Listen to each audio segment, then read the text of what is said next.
देखिए next class, इस next class के अंदर कंसेप्ट हैं, ये क्वेश्चंस के थ्रू ही क्लियर होंगे, ठीक है। ये कंसेप्ट है और ये कंसेप्ट मैं जो समझा रहा हूँ इस क्वेश्चन के थ्रू समझा रहा हूँ। मान लो कुछ इस टाइप का दे दे कि एक वेक्टर दे दिया ए और एक वेक्टर दे दिया बी, और ये क्या देगी इनके बीच का एंगल बताओ, क्या बताओ इनके बीच का एंगल। अगर वेक्टर ए और बी दे दे वेक्टर फॉर्म में, आई कैप जे कैप की फॉर्म में वेक्टर दे दिया, और वेक्टर बी भी आई कैप जे कैप की फॉर्म में दे दिया, और ये पूछ लिया कि इनके बीच का एंगल बताओ, तो कैसे करें इस टाइप के क्वेश्चंस को। इस टाइप की एक स्पेशल टाइप ऑफ क्वेश्चन है। इस स्पेशल टाइप ऑफ क्वेश्चन मतलब जैसे डीपीपी में काफ़ी सारे दे रखे हैं, 6-7 क्वेश्चन दे रखे हैं, तो आपकी प्रैक्टिस हो जाएगी उससे। लेकिन अब ये समझ लो पहले, ठीक है ना, ये समझ में आ गया तो वो हो जाएंगे। सुनो आप, इसके लिए आप पहले तो ना मैं देखो डॉट प्रोडक्ट करना है ए और बी का, एक बार मेथड नंबर 1 से फिर मेथड नंबर 2 से, और उनको इक्वेट कर देना है। ए डॉट बी निकाल लो पहले मेथड नंबर 1 से, m1 मतलब method number 1, A dot B निकाल लो।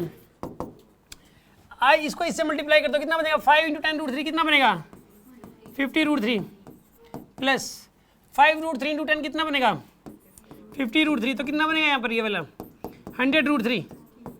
ये तो हो गया भाई डॉट प्रोडक्ट आ गया, पहली इक्वेशन बन गई। ए डॉट भी निकाल लिया। सर पूछा तो थीटा था इनके बीच का, पूछा था इनके बीच का एंगल आप निकाल रहे हो डॉट प्रोडक्ट। सर अरे भाई एक तरीका है ये, डॉट प्रोडक्ट पहले निकालना पड़ता है तभी एंगल निकलेगा, ऐसे नहीं निकलेगा एंगल, ठीक है ना।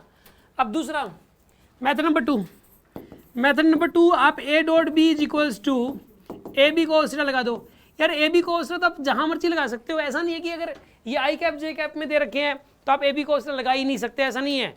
ए बी कोस थीटा भी यूनिवर्सली वैलिड है, कभी भी कहीं भी लगा सकते हो, कोई कंडीशन नहीं है कि तब लगाना है तब लगाना है। यहाँ पर भी लगा दो, यहाँ पर ए क्या है वेक्टर ए का मैग्नीट्यूड, बी क्या है बी का मैग्नीट्यूड, कोस थीटा क्या उनके बीच का एंगल है उसका कोसाइन है, तो इसका मैग्नीट्यूड निकाल लो। इसका मैग्नीट्यूड कितना हो जाएगा 5 का स्क्वायर प्लस 5√3 का स्क्वायर पूरे का अंडर रूट। हाँ जी कैसे निकालोगे इसका मैग्नीट्यूड, 5 का स्क्वायर प्लस में 5√3 का स्क्वायर पूरे का under root. When you solve this you will get 10। A का मैग्नीट्यूड आ गया 10 और बी का मैग्नीट्यूड ये कैसे निकालोगे 10√3 का स्क्वायर प्लस 10 का स्क्वायर पूरे का अंडर रूट, ठीक है ना। इसको आप सोल्व करोगे तो आंसर कितना निकल के आएगा बताइए, इसका आंसर निकल जाएगा 20, ठीक है ना। तो यहाँ पे 20 आ जाएगा आपके पास, इंटू में कोस थीटा, थीटा में पता ही नहीं अभी, ठीक है, तो ये हो जाएगा 200 कोस थीटा, ठीक है। थीटा की टर्म्स में पढ़ा रहने तो इसको, ये सेकंड इक्वेशन होगी। फर्स्ट इक्वेशन ये रही, सेकंड ये रही, इन दोनों को इक्वेट कर दो आंसर आ जाएगा, सिंपल सी बात है, ठीक है ना। इसको करने के लिए अभी सिंपल सी बात है भाई, ऐसे करना, ऐसे कर दो। अब एक काम करो, इनको इक्वेट करो from equation 1 and 2, from equation 1 and 2, equation 1 and 2 से बताइए क्या हो जाएगा इस केस के अंदर। 200 cos theta is equals to 100√3 and cos theta will be equals to √3/2, और cos थीटा अगर √3/2 है तो थीटा की वैल्यू कितनी हो जानी चाहिए बताइए 30 डिग्री। आंसर इज 30 डिग्री है। ये इसको शक हो तो बताओ इस बात में, हो गया सोल्व। अगर देखो ये ना फॉर्मेट याद करो कि किस फॉर्मेट में क्वेश्चन था और क्या पूछा गया था तो कैसे किया है, ठीक है ना। बच्चा हर बार वही तरीका लगाने की सोचता है, ये नहीं देखता कि यार पहले ये चीज़ गिवन थी अब ये चीज़ गिवन है। गिवन में भी तो फर्क हो सकता है, कोई हर मेथड बार बार वही थोड़ा ना लगता रहेगा। समझ में आ रही है बात आपको। इसके अंदर जो है ना अगर गिवन हो एक वेक्टर दे दिया आई कैप जे कैप की फॉर्म में, दूसरा वेक्टर दिया आई कैप जे कैप की फॉर्म में और उनके बीच एंगल पूछ लिया, तो आपको उनका डॉट प्रोडक्ट करना है 2 बार, एक बार मेथड नंबर 1 से फिर मेथड नंबर 2 से, और उन दोनों को इक्वेट करना, इक्वेट करते आंसर आएगा। समझ में आ गई बात आपको। अब अगला क्वेश्चन है करके दिखाना, आपको करके दिखाइए जरा।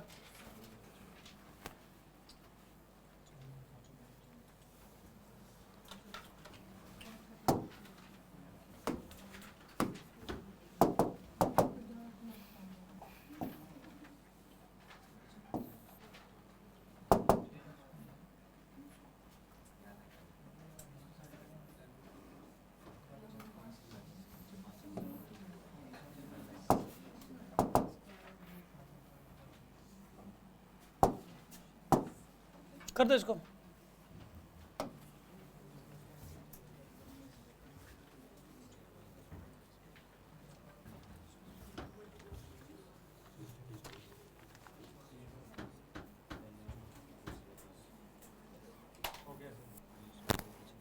गुड,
सुनो आप कैसे करोगे, सुनो आप इनके बीच का एंगल बताना है। पहले मेथड नंबर 1 से डॉट प्रयोग करोगे, ए डॉट बी क्या करना है बताइए इसमें, a1 a2 plus b1 b2 से कर लो, -10√3 और 0 तो कितना बनेगा, 0 बनेगा। 10j कैप 5j कैप कितना बनेगा यहाँ पे 50, तो क्या आंसर आएगा इसका 50। ये इक्वेशन 1 बन गई। फिर आप मेथड नंबर 2 से करो, मेथड नंबर 2 से बताइए क्या करोगे आप, a dot B is equals to A B cos theta, A का मैग्नीट्यूड कितना आएगा यहाँ पे 20, बी का मैग्नीट्यूड कितना आएगा 5, इसका कैसे निकाला, इसका स्क्वायर प्लस इसका स्क्वायर पूरे का इंक्लूड करोगे 5 ही बनता है, इनटू कोस थीटा, अभी थीटा हमें पता नहीं है तो ये हो जाएगा 100 कोस थीटा। ठीक है, ये सेकंड बन गई। अब फर्स्ट और सेकंड को इक्वेट करने का भाई, ठीक है, 100 को from equation 1 and 2, from equation 1 and equation 2 क्या आएगा बताइए यहाँ पे 100 कोस थीटा की वैल्यू किसके बराबर आएगी 50 के, कोस थीटा किसके बराबर आएगा बताइए 1/2 के, तो थीटा की वैल्यू कितनी आएगी बताइए 60 डिग्री। आंसर आ गया इसका, थीटा इज 60 डिग्री है। यस, कोई डाउट हो तो बताओ, आप समझ में आ गया होगा। नेक्स्ट क्वेश्चन करके दिखाओ।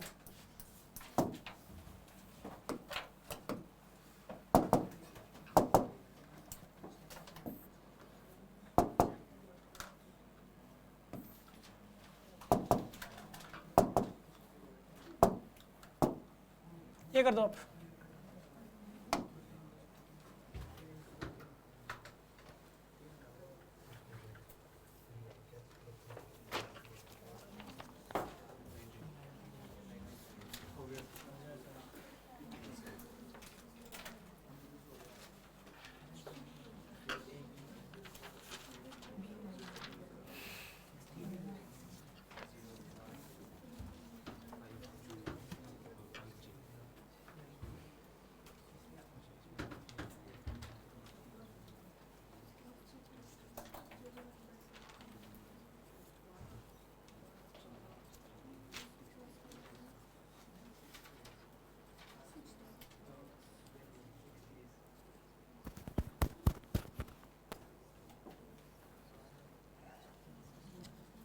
अरे पीछे क्या पलट पलट के देखो, करो ना सॉल्व।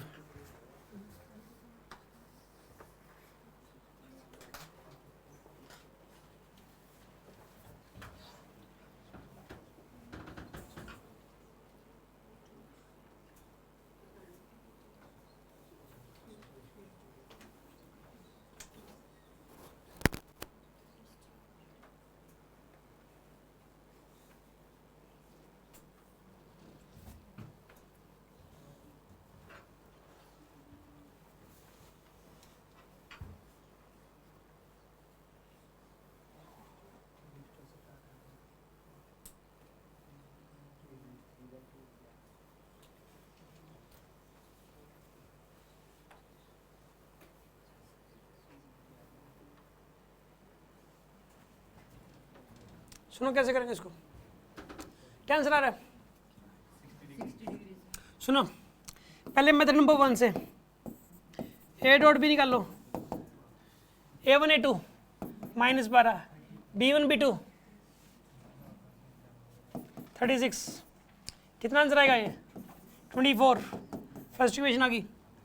मेथड नंबर 2 से ए डॉट बी निकालने का भाई, क्या निकलेगा इसका, ए का मैग्नीट्यूड कितना आएगा 6 आता है, इसका स्क्वायर प्लस इसका स्क्वायर पूरे का रूट, फिर इसका कैसे करोगे बताइए आप 8 इंटू कोस थीटा, ये सेकंड इक्वेशन होगी भाई। ठीक है, अब इनको इक्वेट कर दो आप, कितना आएगा बताइए 48 कोस थीटा इक्वल टू 24, तो कोस थीटा की वैल्यू कितनी हो जानी चाहिए 1/2, तो थीटा कितना आएगा यहाँ से 60 डिग्री आंसर है। ये कोई डाउट हो तो बताओ इस बात में, समझ में आ गया होगा आपको। ये एक स्पेशल टाइप का क्वेश्चन और आता है इसके अंदर, ठीक है। देखिए एक अलग एक और टाइप का क्वेश्चन है इसके अंदर, कैसे आएगा, मतलब वो इससे मिलता जुलता ही है, ठीक है।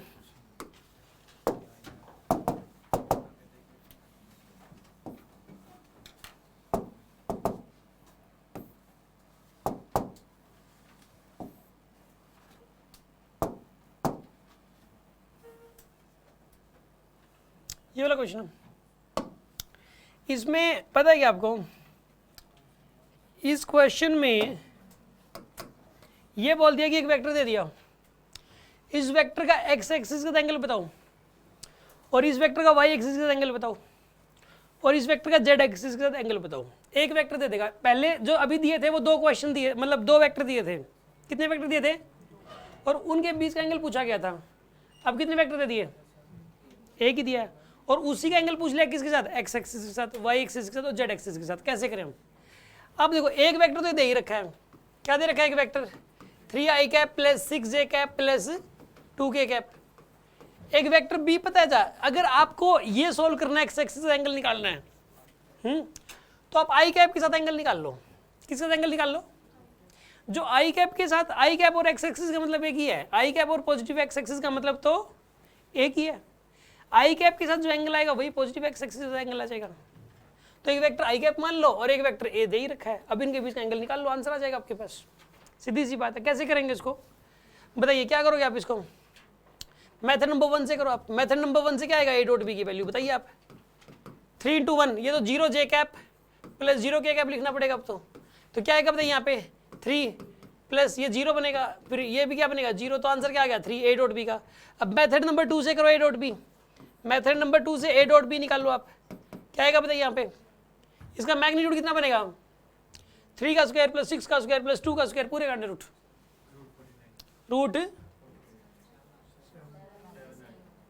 7 आएगा क्या? इसका मैग्नीट्यूड 7 आता है भाई, ठीक है 7, और इसका मैग्नीट्यूड कितना आएगा 1 इंटू कोस थीटा, ठीक है ना। अब ये 1 है, ये 2 है, फ्रॉम इक्वेशन 1 and 2।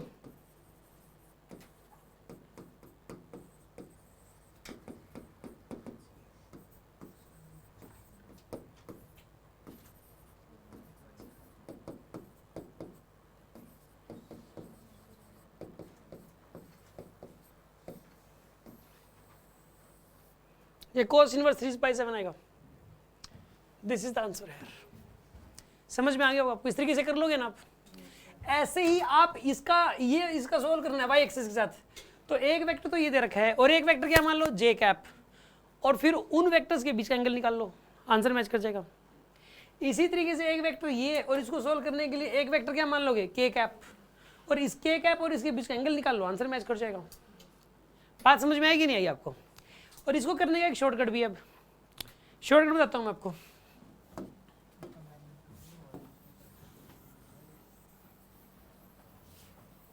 अगर ऐसा क्वेश्चन आ जाए ना कि एक वेक्टर दे दे और ये कह दे कि भी उसका एक्स एक्सिस के साथ एंगल बताओ, वाई के साथ बताओ, जेड के साथ। एक्स के साथ मान लो एंगल आएगा अल्फा, वाई के साथ मान लो बीटा, और जेड के साथ मान लो गामा।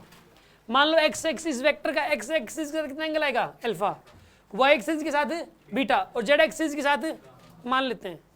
तो पता है अल्फा की वैल्यू क्या आती है, कोस इनवर्स, जो इसका जो एक्स वाला कंपोनेंट है ना आई के, जो पहले तो वो ऊपर लिख दो और डिवाइडेड बाय इसका मैग्नीट्यूड कर दो। इसका मैग्नीट्यूड इसका स्क्वायर प्लस इसका स्क्वायर प्लस इसका स्क्वायर पूरे का अंडर रूट, ठीक है ना। क्या आ जाएगा बताइए 7। बीटा निकालना है बीटा, तो पहले तो लिख दोगे कोस इनवर्स, पहले तो जे कैप के आगे जो लिखा हुआ है 6 और डिवाइड बाय इसका मैग्नीट्यूड 7, और गामा निकालना हो तो बताइए कोस इनवर्स, इसके आगे क्या लिखा हुआ है के कैप के आगे 2 अपॉन में इस पूरे का मैग्नीट्यूड कितना है 7। ये आंसर आएगा आपके पास। आप डायरेक्ट भी कर सकते हो। समझ में आ गया होगा आपको? इसको नोट करने का तरीका सुन लो, मैं इसको नोट कर देता हूँ। मतलब नोट्स कैसे बनाओगे इस बात के, इस जो मैंने अभी कॉन्सेप्ट जो शॉर्टकट बताया इसके notes. Suppose A vector A is given a1 i cap plus b1 j cap plus c1 k cap. तो ऐसे में जो अल्फा की वैल्यू आ जाएगी, अल्फा मतलब angle with the x axis जो आएगा वो क्या आएगा बताइए इसमें, कोस इनवर्स a1 अपॉन में a1 का स्क्वायर प्लस b1 का स्क्वायर प्लस c1 का स्क्वायर पूरे का अंडर रूट, ये आएगा। और बीटा की जो वैल्यू आएगी वो आएगी cos inverse b divided by में a1 का स्क्वायर प्लस b1 का स्क्वायर प्लस c1 का स्क्वायर पूरे का अंडर रूट, ये आएगा आपके पास। और गामा की जो वैल्यू निकल के आएगी वो आएगी cos inverse c divided by में a1 का स्क्वायर प्लस b1 का स्क्वायर प्लस c1 का स्क्वायर पूरे का अंडर रूट, ठीक है ना, ये आंसर आएंगे। इसको नोट कर सकते हो आप इस तरीके से। आई थिंक आपको बात समझ में आ गई होगी। कोई शक है किसी को इस चीज़ में? ये वाली डीपीपी भी पूरी होगी, ठीक है ना।